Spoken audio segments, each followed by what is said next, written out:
firefighters really have predicted a hectic holiday weekend in the days ahead, and what you're seeing behind me definitely would qualify. Have a look at this gigantic tree. It's like a twig, and right here is not something you want to see. It is a wooden structure at that, and so unfortunately you have cooking grease that is very hot that catches on fire next to wood, and the result, really, what you see behind me can be disastrous. Just kind of look at what we're dealing with right here. Slippery situation. I'll try not to fall in this live shot, make my YouTube debut. You go across Jacobs Road here, this house right there in the distance, it's basically in the clear tonight. We're actually gonna go right now because there's a tree that's kind of swaying by us, if you see it right there. 34 schools still offline. Is it foreseeable that it might be canceled again on Friday? One person taken to the hospital this afternoon after a car came careening into their room. Take a look at this memorial. This is just a grassroots memorial that has popped up. There is just so much evidence all around that police cannot possibly catalog everything and bring it back to the police station. So as you see, they basically brought a police station, a section of the police station here. When the crowd starts feeling like this, sounds like a rock concert. The vibrations pass through your body. It feels like a Metallica concert. In-flight emergency transitioned very quickly into a downed aircraft into the water. The painstaking seconds ticked by. With every might of their muscle, rescuers tried to save a man after a plane went down in the middle of the Spokane River. There was just no sign of anything here. The call came in shortly after 4 o'clock. A small airplane began having engine problems. The pilot needed to make an emergency landing. It never reached the runway. I just asked some other people there, and they're like, yeah, it looks like a plane crashed across in the river. Miles and Lance Carnegie are aviation mechanics students who attend school at Phelps Field. It was an eerie sight for sure when they got to the crash scene.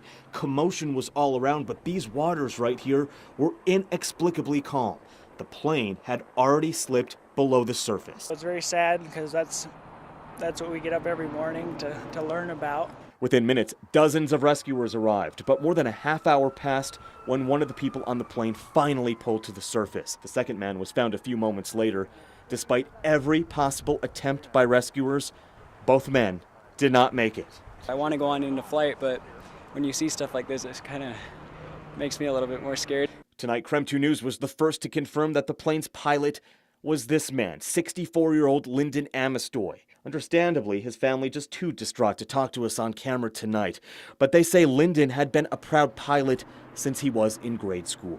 As federal investigators arrive here to find out what exactly led up to the crash, this accident served as a stark reminder to everyone here that safety is key. Another motivation for us to study hard and be the safest mechanics we can be. In Spokane Valley tonight, Ryan Sims, Creme 2 News.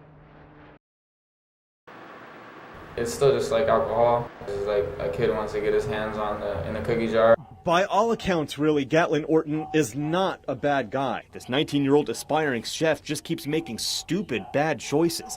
In the past year, he's been to jail for things like burglary and trespassing, and also for carrying marijuana while being underage. It wasn't very much. I found it on the street. You found it on the street? I found it. And I thought it was my lucky day. Not so much. Gatlin got the attention of police for suspicious behavior and ended up in jail on charges of eluding police. And you guessed it, he ended up going to jail for being a minor in possession of marijuana. I don't believe this is where I should be. And that's exactly what happened. Even though the sale of marijuana has been legal in Washington for a year this month, it's still very illegal if you're under the age of 21. In fact, 2 on your side sifted through the numbers and learned Gatlin, he unfortunately is not alone. In the past year, 19 people have been arrested for illegally carrying marijuana in Spokane, with half of those cases actually being heard in a courtroom. Is it kind of embarrassing? I don't know, I guess. I don't want to be embarrassed for it, but I'm definitely embarrassed to be in here. Gatlin really is facing a slew of minor, if not pressing charges. He says he'll be going to trial soon and will hopefully not end up in jail anymore. That's because after he gets out, he's planning on going to culinary school. That sounds better. I've been in here before, and since I've been in here, I've not wanted to come back here. In Spokane tonight, Ryan Sims, Creme 2 News. Another week, another case of a police officer brutally attacked in the field. In Atlanta, a police officer is in critical condition tonight after being shot. Here in Spokane, Corporal Nate Spearing has heard those types of stories too often to count. It's not something you show up to work and discount, but it's also not something you show up to work and have that be the primary factor. In his 17 years on the job, Corporal Spearing has dealt with his share of scuffles, and unfortunately, he is in good company. As you see right here, the number of assaults against Spokane's police officers has gone up for 3 straight years. Despite that uptick, Corporal Spearing tells Two on Your Side he does not think those assaults are personal. They don't want to go to jail, or they want to evade arrest, they want to hurt law enforcement, but they aren't targeting me. Regardless of the motive, SPD has ramped up training exercises to deal with aggressive people.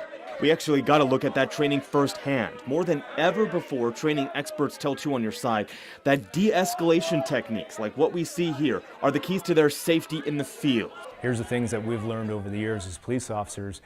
This will help you get out of a fight. Here in Spokane, an assault against an officer is an automatic felony.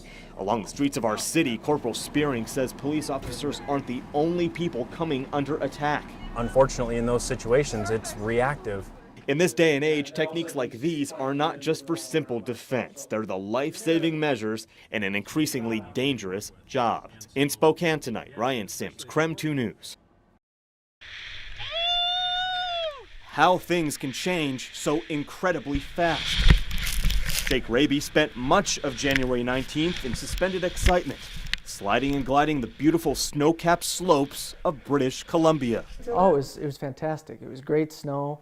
It was different snow. All the guides kept telling us that the snow was faceted. It's tighter than I thought for this one. Jake's GoPro recorded every risk, every reward of that Thursday. An hour before quitting time, Jake and his buddies posed for a spontaneous snapshot on the slope. It's one he will not soon forget. I remember that picture. I remember lining up for that picture, and that was the run that the avalanche happened. So calm, so carefree, so incredibly chaotic, literally seconds later. Somebody screamed avalanche, and then 1 second later, we were, engulfed in snow and headed down the mountain. 500 feet, 1,000 feet, 2,000 feet.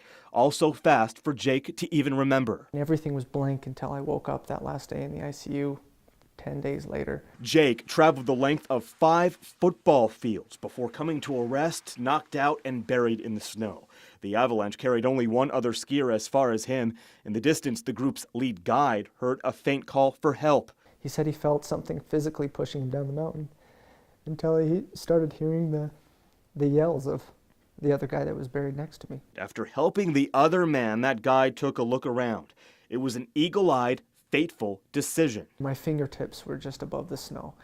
The guide said he turned around after my friend said he was okay and just saw some fingertips. Talk about a chance discovery. Jake wore white gloves that day. He blended in with the territory around him, and yet he was found. At the time, Jake was not breathing and had to be given CPR. If you don't have a full breath when it stops, you can't breathe. You can't expand your lungs because the snow just stops like concrete. Jake spent 10 days in the ICU. At once, this proud, accomplished doctor was suddenly a patient needing constant help. The irony of the situation not lost on him. It was very humbling to go through what all my patients go through on a regular basis. Remarkably, Jake's entire group survived the avalanche out of all of them. In fact, he was actually the worst hurt. 16 fractures total, notwithstanding tremendous nerve damage in his arm. I mean, sometimes my wife and I talk about it and we just cry because we can't imagine and we can't believe the help that we've gotten. So again, it bears repeating how things quickly change when faith suddenly restored in the kindness of strangers. In Spokane tonight, Ryan Sims, KREM 2 News. KREM 2 News at 4 o'clock starts now. Well, as you make your way through the Black Friday clouds, it's a mix of clouds and sun today, all as more rain is expected to roll in. Hey, happy Black Friday. Hope it's been a fun day. Hope you found some amazing bargains out there. I'm Ryan Sims. Good to be with you. On the topic of crime, this post that you see behind me on Facebook getting a lot of your attention this weekend. Everything you're about to hear came from these public documents I'm holding right here. These are live scenes from our affiliate station in Las Vegas. You'll notice that there is absolutely no traffic there on the Strip. We are getting reports right now that there is an active shooter outside the Mandalay Bay Hotel. Despite all these air quality alerts, and there are a lot of them today, there are still some people who are resolved to spend this holiday outdoors. Brave souls at that. We're so happy that they're okay. Has the Sheriff's Office said anything about the intensity of this rescue? Well, you know, it's not just soothing to the ears, but also calming to the soul. If you've ever had a bad, frustrating, or sad day, listening to one of your favorite songs can really be a pick-me-up, right? You know, we've been talking about the Zags, and we continue to talk about the Zags tonight. Our sports team is down in Boise. One word, absolutely freezing. Actually, that's two words, and it is. Look at these temperatures right here. Sheriff Kyle Foreman, we appreciate your time. We know it's been quite the day out there. Thank you for joining us by phone, and of course, all of you watching, we will continue to have the latest on this Twitter, Facebook, creme.com all night long, and we'll be right back after this.